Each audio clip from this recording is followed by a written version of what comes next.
Assalamu alaikum, beautiful people. Welcome back to the final session of today.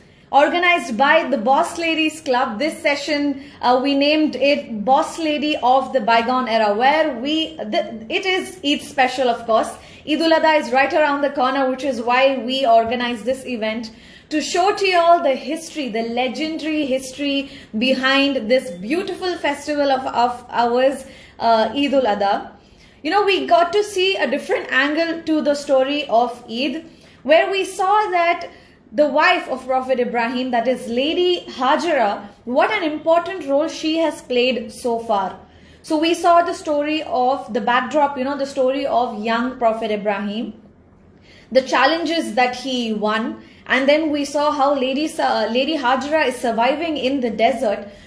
That place, the valley of Urana at that time, was referred to as Wadi Bijarai Ain, means where even a blade of grass could not grow. That was the kind of place that it was, where she was all alone with her baby boy. And we saw how she is blessed with the miracle of Zamzam. You know, some narrations say the water, the spring of water came because Angel Jibrail came down and tapped his wing and the water gushed out. Some narrations are different. But either way, she was blessed with the miracle of Zamzam. The water that will not, get over until the day of judgment. Subhanallah, what a miracle that was. Which every person who visits Saudi Arabia, who visits Makkah, makes sure to take back Zamzam with them when they get back. That is the kind of miracle that this water was. So the story till now is what was covered by me in the beginning in part 1. And in part 2, we saw Rana talk about the whole scene where Lady Hajara is in the desert and how she is running between the mountains of Safa and Marwa. So now she has water. So you think she's settled? Okay, now I have water, I've quenched my thirst, I've fed my baby, I'm all fine now. And, just settled, which we usually would have, which normal people would have. I'll tell you what happens. So I'm going to take you to the ultimate climax of the scene here. The standpoint of Lady Hajara, where she showed that she's not a lady but a boss lady. So in a desert, when there is vegetation or any sign of life or water, oasis or anything, birds start encircling in the sky. And that is a sign for travelers to know that, okay, there is vegetation there. Okay, there's water there. And we know that in a desert, water is considered as wealth. Like people would kill each other just for water. So likewise, travelers spot birds, encircling in one part of the desert, which was actually above Zamzam, the water of Zamzam, and they start traveling in that direction. When they near when they near that place, to their surprise, they see a young woman carrying an infant in her hand next to the water. I'm going to pause you there and ask you, what could have happened in this situation? Random strangers in a desert, first of all, no life anywhere, this young woman with her baby next to this, pond of water. And these men coming, approaching her. Anything could have gone wrong.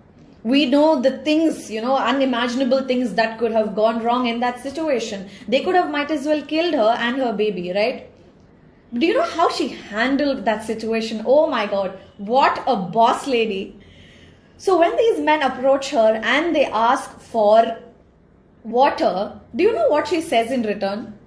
We would, in Bayatla, we would have told off, okay, take the water and, you'll just sit off in one place, or you'll try to go away from there because you're scared of what may happen in the situation. But what a boss lady. You know what she says when they ask for water? She says, let's talk business.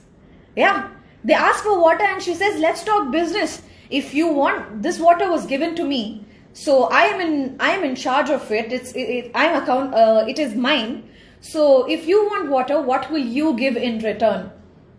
She talks business there, ladies and gentlemen. She's talking business there in the middle of a desert. Look at the intellect. Look at the way her thought process worked that time. She wanted to utilize that situation at her best. She wanted to protect her baby and see what more she can do at that moment. And she talks business with these people. And right there, the barter system that we also famously know about is practiced, where she, gets food or whatever it is in return for water. Subhanallah. What a role model of a lady. Like, she is talking business in the middle of a desert. And so more people start coming in. They start settling around the water, the Zamzam. So what was, I repeat, called as a place where even a blade of grass could not grow is now a small settlement. Turns into a village, goes on to become a town, and goes on to become what we would actually call a metropolitan city of that time. Subhanallah. And the whole credit, the foundation was laid by this one lady. We hear about empires, the credit of empires going to men, to one man. I'm not being chauvinist here. I'm just trying to tell you what history says. And here you see the foundation of a city laid down by this one lady. Subhanallah. They say Manhattan and Las Vegas and all of that as the cities that never sleep. But believe me, I have visited the city of Makkah. I can most definitely tell you that the city of Makkah is the city that never sleeps. And that city was the foundation of which was laid down by Lady Hajra. The city of Makkah has many names, one of which is Ummul Qura, meaning mother of all cities. So doesn't that make Lady Hajra the mother of all cities? Like, that was the kind of business, like the boss lady that she was. Subhanallah. So we see that now it's a full-fledged city and she is safe, her baby is safe. Few years pass and Prophet Ibrahim returns. Now he has no clue of what has happened so far, okay? All he remembers is he left them in a desert where even a blade of grass could not grow. He left them in a desert. So imagine the scene. When you walk up a mountain or a sand dune, only when you reach, the peak, you get to see the view on the other side. Either, a full of vegetation or desert or a full city line you get to see. So imagine when he was climbing up, he would have probably expected to see more sand dunes and mountains in front of him. Just desert, plain desert again in front of him. And probably maybe somewhere get to spot his wife and son, his only heir, okay? His baby Ismail was his only heir. Just expecting that. But in return, he gets the view of an entire city. First of all, he's taken aback. Like, this was a desert. When did and where did the city appear from? What just happened?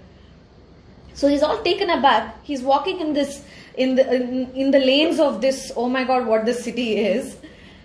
Still searching for his wife, hoping that they would be alive, hoping that his son would be alive, and wondering where did this city come from. As he's walking in the lanes, he's hearing a name being repeated again and again. He's hearing the name of Hajra, Lady Hajra. And to his delight, he discovers that his beautiful wife is very much alive. His son, his baby son is grown and is young and very much alive. And that city was founded by his own wife, Lady Hajra. Subhanallah, imagine how he must have felt. He probably thought they were dead. And, he had no clue where they were, what would have happened to him. And to his delight, remember what Rana was telling you all in the story where he makes dua? He prays to Allah to protect his wife and his child. The Creator kept his promise and made sure that they stayed protected. And so beautifully, like, today in the city of Makkah, you will find fruits and vegetables and whatnot from all around the world. There is no agriculture in the city of Makkah. No agriculture. But you'll still find every fruit, every vegetable, every whatnot in this beautiful city. The city that never sleeps. The beautiful city of Makkah. The credit goes to Lady Hajra. Now the family are reunited, living all happily in the city, or the new founded city of Makkah. Now you think all settled, that's the story, it's over, happily ever after, they're together now, so everything is, the story ends here. Of course, there has to be a twist, right? Now comes the actual climax scene, the twist in the story. The story develops. They are living happily as a family together. The ultimate test of their lives is going to dawn upon them right now. Prophet Ibrahim gets a dream. We know by now that prophets used to consider their dreams as revelation from the Creator. So of course this dream also was considered as a revelation from the Almighty. You know what he sees in the dream? He's shaken apart. He doesn't know what to do next. He's not able to believe what he saw in his dream. And he sees that repeatedly in his dreams. He dreams that every night continuously for almost 3 to 4 days, I must say. The dream goes in his words recorded in the Quran, Surah Safar, chapter 37, verse 102. Prophet Ibrahim walks up to young Ismail and says, قَالَ يَا بُنَيَّ إِنِّي أَرَى فِي الْمَنَامِ أَنِّي أَذْبَحُكَ فَانْظُرْ مَاذَا تَرَى. He says, "O my son, indeed I have seen in my dream that I am sacrificing you. So what do you say?" Prophet Ibrahim had just seen in his dream that he is sacrificing his only son, his only heir. Imagine the nightmare of a dream that it was. Imagine what he must be going through.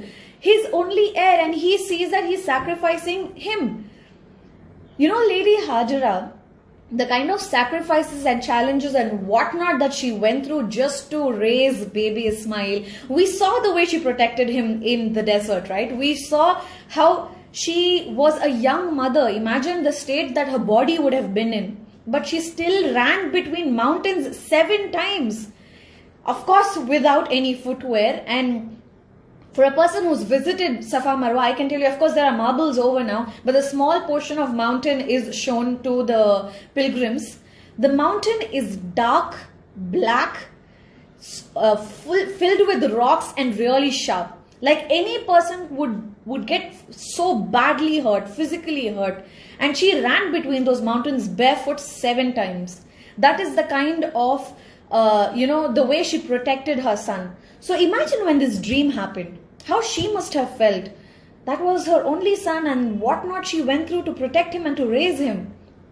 And how Prophet Ibrahim would have felt then. And see the beauty, the way he'll come and talk to his son. He doesn't, simply say, okay, my God has ordered me, I'm going to drag you and kill you now. That is not how the story played out. And, okay, he walks up to his son and he says, this is the dream I got. He wants to know from his young son what he thinks about it. So he's asking, oh son, what do you think about this? I've got a dream like this. What do you think about it? What do you think the reaction would have been? What? Are you crazy? Have you gone nuts? No freaking way is that happening. This is my life. You want to end my life because your creator told you so. I'm so young. My youth, my life has just begun. There's no way that I'm, cooperating or anything. Right?